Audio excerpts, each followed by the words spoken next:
Olá, começa agora mais um Informe-se direto dos estúdios da Unisa Digital.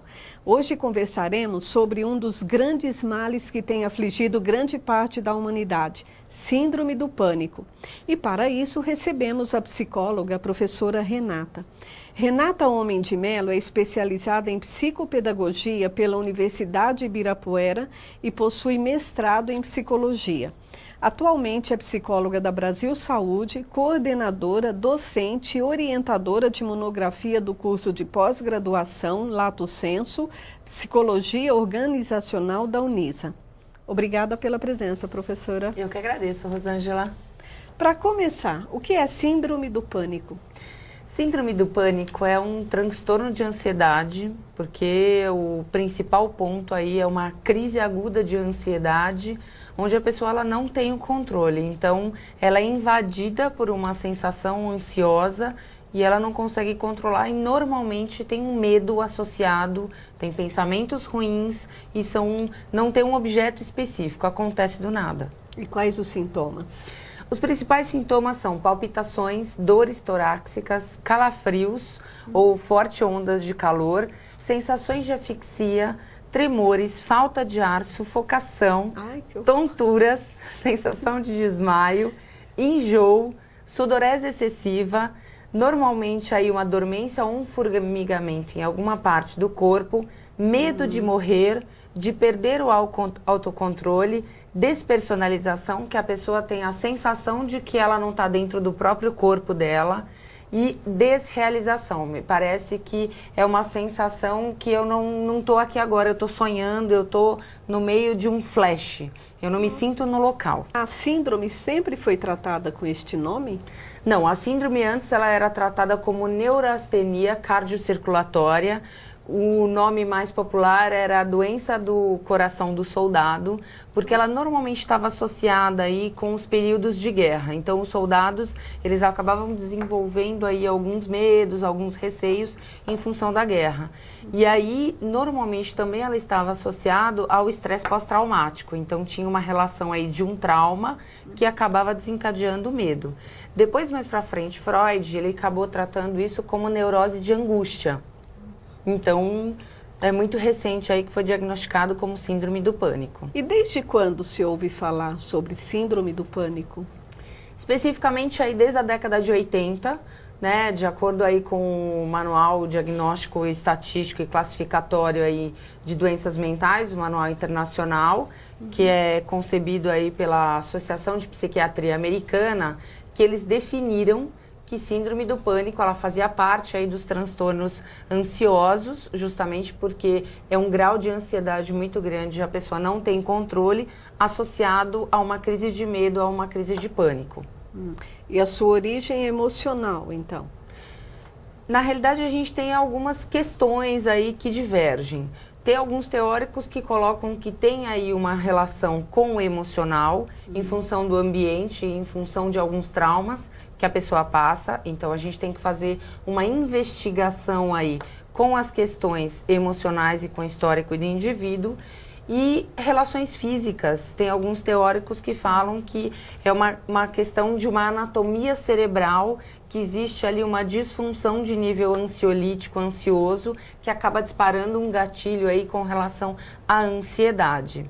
E a gente também não pode esquecer, né, que entra aí num quadro não genético hereditário, mas num quadro familiar com relação à questão ambiental. Então, por exemplo, se eu tenho uma pessoa na família que tem síndrome do pânico ou que tem um transtorno de pânico, uma outra pessoa também pode desenvolver ou ela pode ter uma relação de comportamento adquirido como modelo. Então, eu já vi em alguns casos em que os pais têm e muitas vezes os filhos ou as crianças ou adolescentes acabam desenvolvendo um quadro semelhante, mas por conta de referência e modelo. Tá, por causa da convivência. Exatamente. Certo.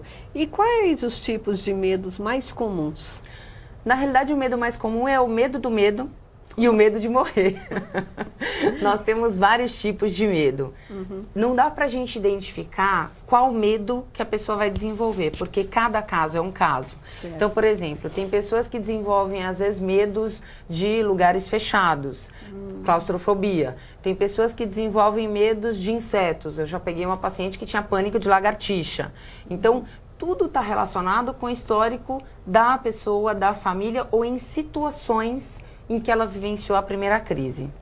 E para identificar essa primeira crise? Então, normalmente, para a gente ter um diagnóstico efetivo de síndrome do pânico, a pessoa ela precisa ter as características que eu falei, os sintomas Sim. que eu falei, ela tem que ter uma associação de 4 sintomas que estejam acontecendo na mesma crise. Então, por exemplo, ela tem que ter a sensação de desmaio, vertigem, tontura, aceleração, sudorese, ela tem que ter tudo isso dentro da mesma crise, para a gente categorizar, e ela tem que ter aí episódios semanais, né, que aconteçam várias vezes na mesma semana, e isso tem que perdurar pelo menos por 2 meses, para a gente poder categorizar como sendo a questão da síndrome. E geralmente as pessoas têm noção dessa síndrome ou pode parecer normal devido a algum tipo de situação que ela esteja enfrentando? Então, todos esses sintomas que a gente falou, a gente encontra aí, por exemplo, pessoas que têm problema de hipoglicemia. Muitas vezes elas também têm aí esses sintomas. Pessoas que fazem uso aí de drogas, muitas vezes também elas têm esses sintomas. Então a gente percebe que a síndrome do pânico, para ser diagnosticada e para o paciente chegar até um tratamento efetivo, demora em média aí de 2 a 7 anos. Justamente porque ele passa muitas vezes por várias vezes no pronto-socorro com algumas crises agudas. Então, por exemplo, tem gente que relata, né, tem pacientes que relatam que começou com uma cãibra no estômago, eu tinha uma sensação ruim, eu tinha uma dor de barriga e aquilo foi evoluindo para uma taquicardia, foi evoluindo para uma tontura e aí eu fui parar no hospital porque eu achei que eu estava tendo um ataque cardíaco. Então, 90% dos casos sempre sentem uma relação como se ele estivesse tendo uma parada cardíaca. E aí ele chega no pronto-socorro, é atendido, né, feito vários exames e aí observa-se que não tem nenhuma relação aí com o coração. Então, depois de sucessivas entradas no pronto-socorro, normalmente os médicos acabam aconselhando ou procurar o setor de psiquiatria ou passar pelo profissional, pelo psicólogo, para estar conversando sobre. Nós estamos conversando sobre síndrome do pânico com a professora Renata Homem de Mello. Nós vamos a um rápido intervalo e voltamos já. Fique com a gente.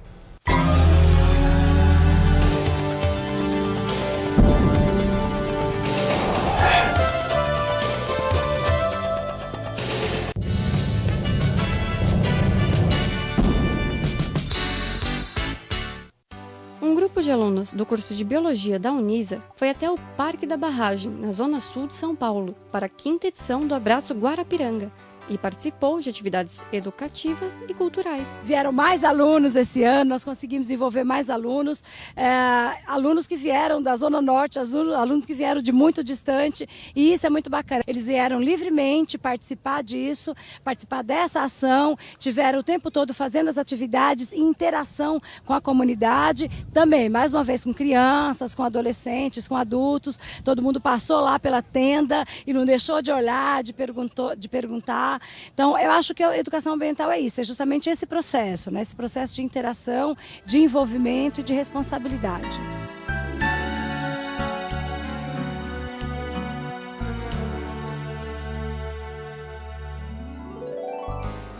O evento promove um abraço simbólico na represa, como forma de protesto à degradação das áreas de mananciais, e tenta conscientizar sobre a importância da preservação do meio ambiente. A gente tem que ir aos poucos ir conscientizando e a população, tendo essa consciência, ela mesma vai vindo para o lado mais saudável, que é da bicicleta, que é a preservação do meio ambiente, a conscientização da preservação da água, da economia da água, que é muito importante, porque são recursos que não são mais, elas são renováveis, mas ela acaba. Pensando nisto, a Unisa montou uma tenda interativa, na qual crianças e adolescentes que estavam no evento participaram de oficinas e jogos didáticos oferecidos pelos alunos. É importante que cada vez mais a gente tenha universitários e também crianças e educação ambiental e formação ambiental a cada dia na cidade de São Paulo.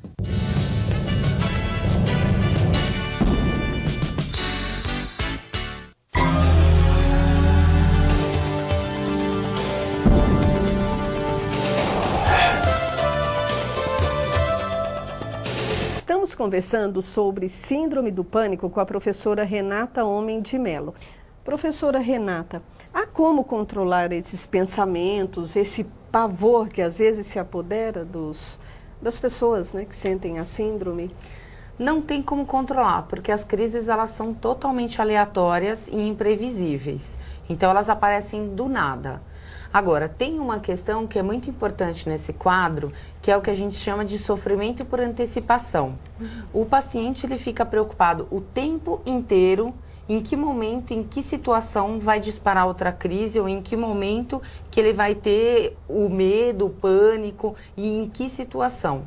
Então, isso acaba sendo um quadro específico de sofrimento por antecipação e isso gera mais ansiedade. E existem alguns sintomas mais leves? Na realidade, na síndrome do pânico, não tem como a gente categorizar como sintomas leves.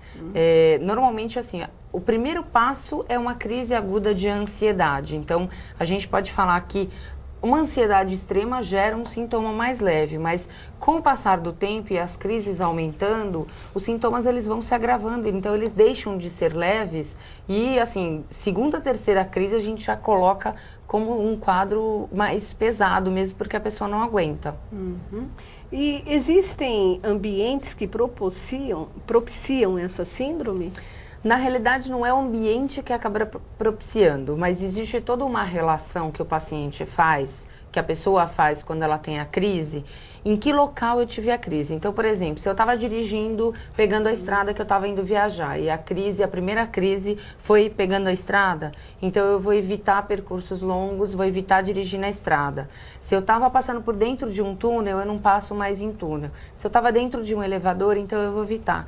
Então, existe uma associação de onde foi desencadeada a primeira crise e o ambiente acaba tendo uma privação da pessoa em estar frequentando esses ambientes. Então, não é o ambiente que dispare, sim a crise que acabou sendo associada àquele ambiente. E quais as causas desses transtornos? Então, não existe uma causa específica. O que a gente observa, assim, os pacientes que têm síndrome do pânico são pessoas que têm uma relação aí de terem ao longo da vida, desde crianças, desde bebê, alguns episódios. Então, a gente observa que são pessoas que tiveram, às vezes, problemas no nascimento, ou que foi um parto muito demorado e que isso gerou uma ansiedade, ou que passou por uma internação, por uma cirurgia já desde bebê recente, e que ao longo da vida tiveram algumas situações de medo iminente, de pânico muito grande. E essas manifestações são diferentes em homens e em mulheres? Não, a manifestação ela é totalmente igual, a síndrome ela evolui da mesma forma.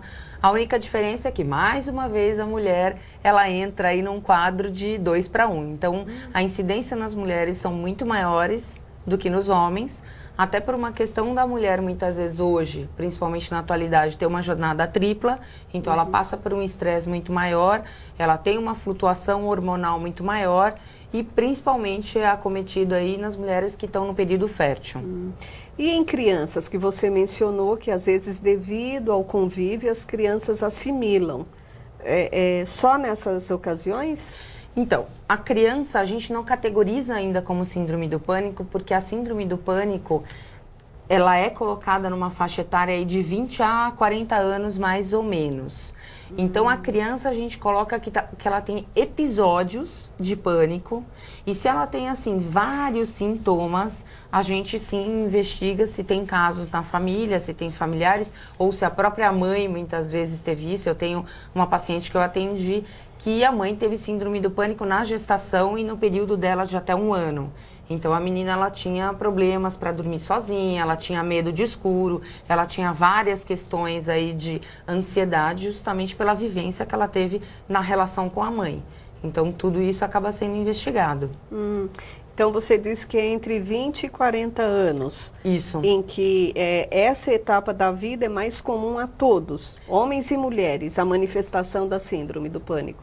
Na realidade, assim, quando a gente fala mais comum a todos, todas as patologias podem ser desenvolvidas por todo mundo. O que vai variar de indivíduo para indivíduo é a forma como ele se relaciona com o ambiente e a forma que ele absorve o que está sendo passado do ambiente para ele. Então, normalmente, a síndrome é diagnosticada posterior aos 20 anos. Então, dos 20 aos 40 é normalmente o período aí que a gente observa que tem um ápice e que normalmente estoura nesse período. Difícil estourar depois dos 40 anos. Normalmente ela já está estabelecida, a pessoa ela já passou por alguns episódios e aí posterior aos 40 anos pode acontecer quando, por exemplo, ela passa por um trauma muito grande ou por um acidente ou por uma perda significativa e que aquilo pode estar estourando em função daquele evento traumático. E há alguma relação entre as drogas e a síndrome de pânico? Sim, a gente percebe que principalmente aí os psicoativos que entram aí no quadro de serotonina, que tem aquelas drogas que são tomadas para aumentar o pique da balada, por exemplo, o êxtase, a cocaína, a gente percebe o LSD, a gente percebe que existe uma relação, até porque assim, ela gera um quadro aí de ansiedade na pessoa, ela gera um quadro de euforia e que muitas vezes a pessoa que ela tem aí uma bad trip, que a gente chama, que é uma viagem ruim, ela acaba indo para um lado em que ela tem algumas alucinações e que em função dessa alucinação ela acaba tendo um medo eminente, um pânico durante a situação. Então tem algumas pessoas que usam drogas e que acabam desenvolvendo a síndrome do pânico em função do uso de drogas. A maconha, embora ela seja um rebaixamento maior aí, ela entra numa relação de também desencadear justamente por uma viagem ruim, mas de uma forma um pouco mais lenta, então ela entra numa relação um pouco mais depressiva do quadro de síndrome do pânico relacionado às drogas. E isso, nessas complicações, podem ser desencadeadas outras doenças? Podem. Normalmente a gente tem aí uma associação de quadros fóbicos que acabam se desenvolvendo junto à síndrome do pânico, né, que é o que a gente chama aí de aragofobia. E aí as pessoas, elas acabam desenvolvendo isso e elas se privam de frequentar aqueles lugares. Então, por exemplo, eu tenho a questão da claustrofobia, que é de lugares fechados. Então, eu prefiro subir 20 andares do que ir de elevador. Ou muitas vezes a pessoa ela, né, tem a dificuldade aí Tive uma paciente que ela tinha dificuldade de ir ao dentista. Então ela deixou um tempão de ir ao dentista e ficou com problema dentário justamente por conta disso. Junto à síndrome do pânico, a gente também muitas vezes tem uma associação de depressão, porque o quadro fica instalado durante muitos anos, a pessoa se desmotiva e aí gera depressão. Ou o próprio TOC, que é o transtorno obsessivo compulsivo, que ela acaba desenvolvendo algumas manias justamente para estar se defendendo aí dos seus episódios de medo, dos seus episódios de pânico. Nós vamos ao intervalo e depois você vai me explicar quais os prejuízos acarretados por esta doença. Ok. Nós vamos a um rápido intervalo e já voltamos para o último bloco. Fique com a gente.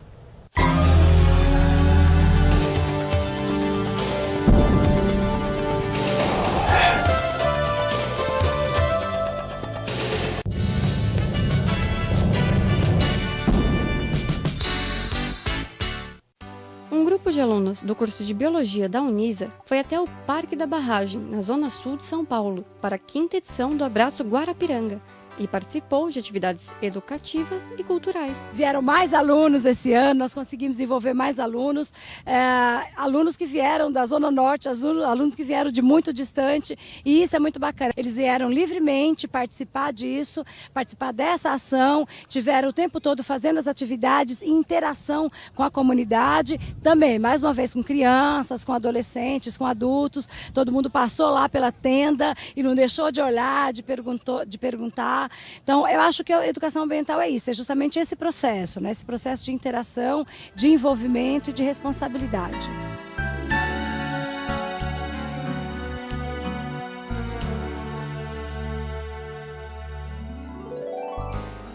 O evento promove um abraço simbólico na represa, como forma de protesto à degradação das áreas de mananciais, e tenta conscientizar sobre a importância da preservação do meio ambiente. A gente tem que ir aos poucos ir conscientizando e a população, tendo essa consciência, ela mesma vai vindo para o lado mais saudável, que é da bicicleta, que é a preservação do meio ambiente, a conscientização da preservação da água, da economia da água, que é muito importante, porque são recursos que não são mais, elas são renováveis, mas ela acaba. Pensando nisto, a Unisa montou uma tenda interativa, na qual crianças e adolescentes que estavam no evento participaram de oficinas e jogos didáticos oferecidos pelos alunos. É importante que cada vez mais a gente tenha universitários e também crianças e educação ambiental e formação ambiental a cada dia na cidade de São Paulo.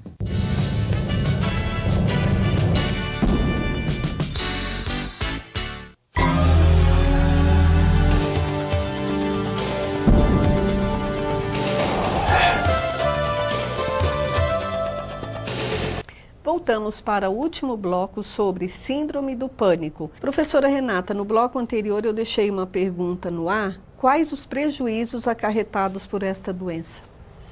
Na realidade, depois da primeira crise, sempre existe o prejuízo, porque é como se ficasse um sinalzinho marcado. Então, a pessoa que tem as crises, ela começa a não... Um dos pontos principais é eu evitar me relacionar, principalmente com os meus colegas, porque o que vão pensar se eu começar a passar mal, se eu começar a suar frio, do nada. Então, justamente pelo fato da pessoa ter o ataque sem ter um objetivo, sem ter um motivo, sem ter algo concreto e situacional, fica difícil ser entendido pelas outras pessoas. Então, muitas vezes o prejuízo é tanto pessoal, quanto profissional, quanto financeiro. Porque tem muitas pessoas, às vezes, que param de trabalhar ou que são afastadas justamente por conta da síndrome do pânico, justamente por conta do medo de estar saindo de casa, de estar tomando ônibus, de estar se relacionando. Tem um livro de um escritor, que o nome do próprio livro chama Síndrome do Pânico, que ele descreve no livro, ele fala que ele não tem palavras para descrever as crises e ele utiliza o termo "a coisa começa".